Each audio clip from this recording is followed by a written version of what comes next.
memahami suara yang berseru di padang gurun. Pada Advent kedua ini, kita bertemu Lukas yang memperkenalkan kita pada Yohanes Pembaptis, seorang nabi yang dipanggil untuk mempersiapkan jalan Tuhan.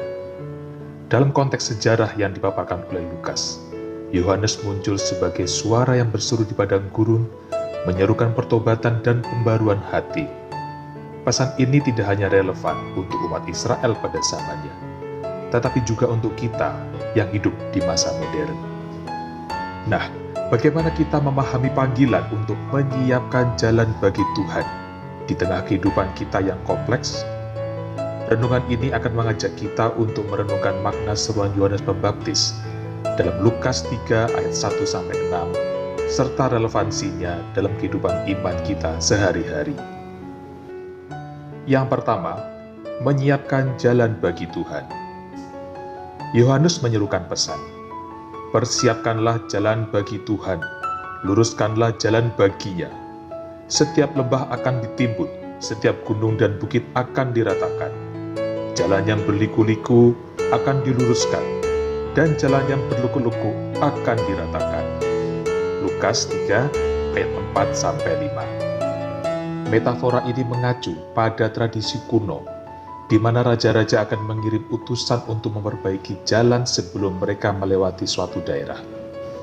Dalam konteks spiritual, Yohanes meminta kita untuk meratakan jalan hati kita, membuang dosa, kesombongan, dan ketidakpedulian, sehingga Tuhan dapat hadir dalam hidup kita tanpa halangan.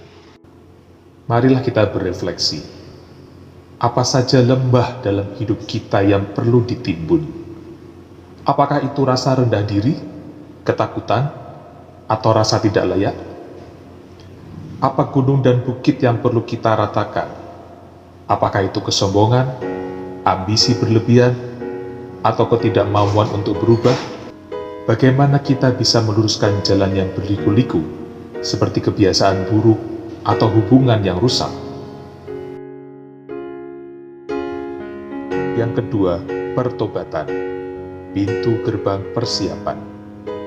Yohanes menghubungkan persiapan jalan dengan panggilan untuk bertobat. Kata bertobat dalam bahasa Yunani adalah metanoia, yang berarti perubahan pikiran dan arah. Pertobatan bukan hanya tentang mengakui dosa, tetapi juga tentang mengubah cara kita berpikir, hidup, dan berhubungan dengan Allah. Seruan Yohanes mengingatkan kita bahwa kita tidak dapat menerima kabar baik Kristus tanpa terlebih dahulu membersihkan hati kita.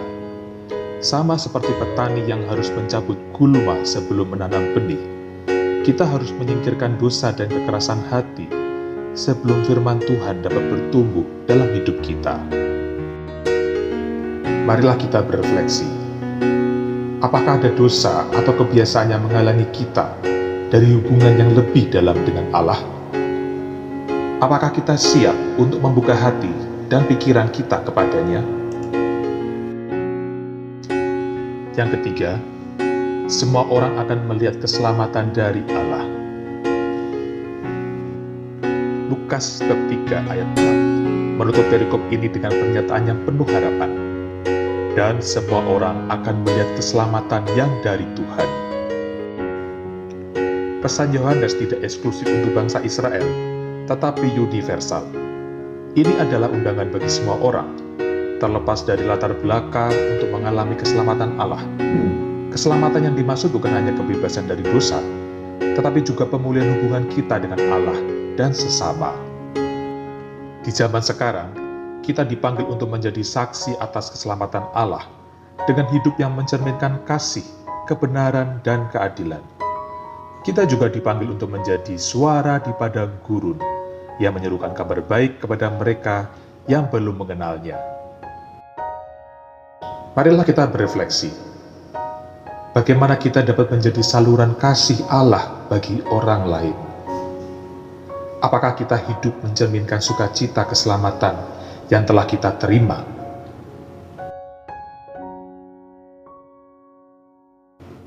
Lukas 3 ayat 1-6 adalah undangan bagi kita untuk mempersiapkan hati dan hidup kita untuk menyambut kedatangan Tuhan. Yohanes Pembaptis menunjukkan bahwa pertobatan adalah langkah pertama menuju pembaruan spiritual. Sebagai umat Katolik, kita dipanggil untuk terus-menerus memperbaiki jalan kita, membuka hati kepada kasih dan keselamatan Allah. Marilah kita bertanya pada diri sendiri, apakah kita siap menjadi suara yang berseru di padang gurun, membawa kabar baik kepada orang lain? Apakah kita bersedia untuk membiarkan Tuhan bekerja dalam hidup kita, bahkan di tengah kesulitan? Semoga kita dapat menjawab panggilan Yohanes dengan penuh iman dan semangat, sehingga hidup kita menjadi saksi nyata atas kasih dan keselamatan Allah yang kekal. Amin.